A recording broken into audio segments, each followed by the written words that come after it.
এর উপরই আমরা একটু চিন্তা করব, নিজেকে স্থিত করব আমাদের স্বস্থিতির স্থিতিতে।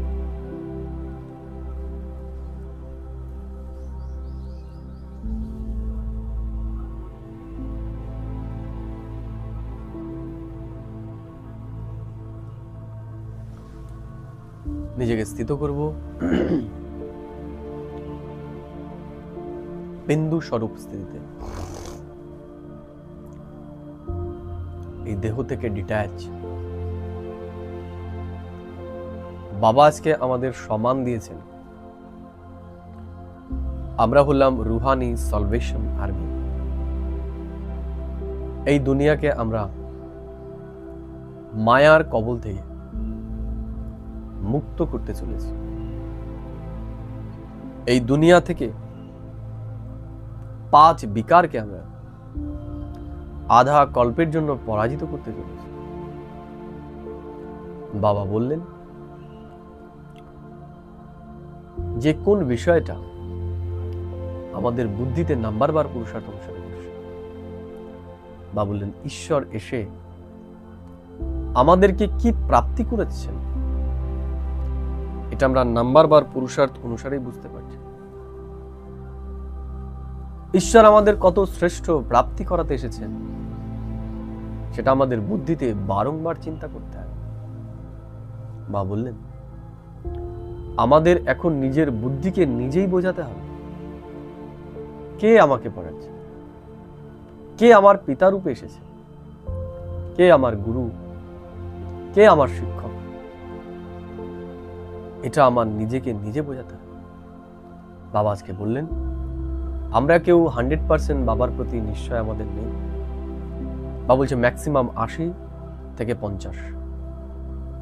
বাবা বলছেন কারো কারো তো এর থেকেও কম।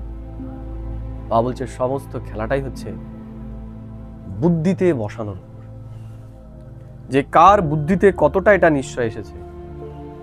ঈশ্বর আমাদেরকে পড়াচ্ছেন, ঈশ্বর আমাদেরকে স্বর্গের বাদশাহী দিচ্ছেন।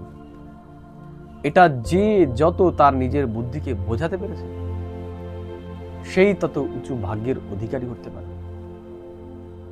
বাবা বললেন বাবা ব্রহ্মাকে অ্যাডপ্ট করে আমাদের মা বানিয়েছেন ব্রহ্মার মাধ্যমে, এবং জগদম্বা সরস্বতী তার মাধ্যমে তিনি আমাদের পালনা দিচ্ছেন। আমাদের এখন এই জ্ঞানের চিন্তনে থাকতে হবে। বাবা আজকে বললেন আমাদের ডবল লাইট হতে হবে, আমাদের ডবল লাইট হয়ে সেবা করতে হবে। ডবল লাইট আমরা তখনই হতে পারব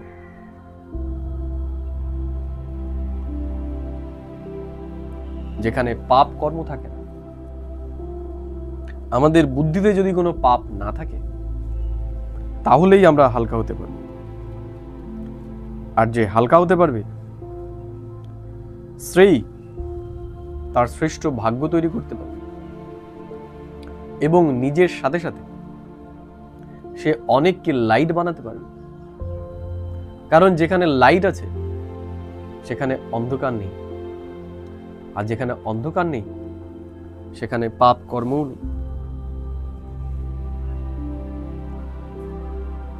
বাবা আজকে স্লোগানে বললেন যে সদাই সাক্ষী দ্রষ্টা স্থিতিতে থাকে সেই সমস্ত পরিস্থিতিতে হর্ষিত থাকতে পারে। আমাদের এখন সমস্ত পরিস্থিতিকেই সাক্ষী দ্রষ্টা হয়ে দেখতে হবে। বাবা আজকে বললেন নিশ্চয়ের আধারেই আমাদের বিজয় হবে।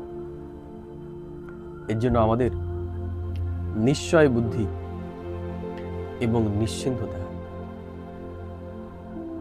ওম শান্তি।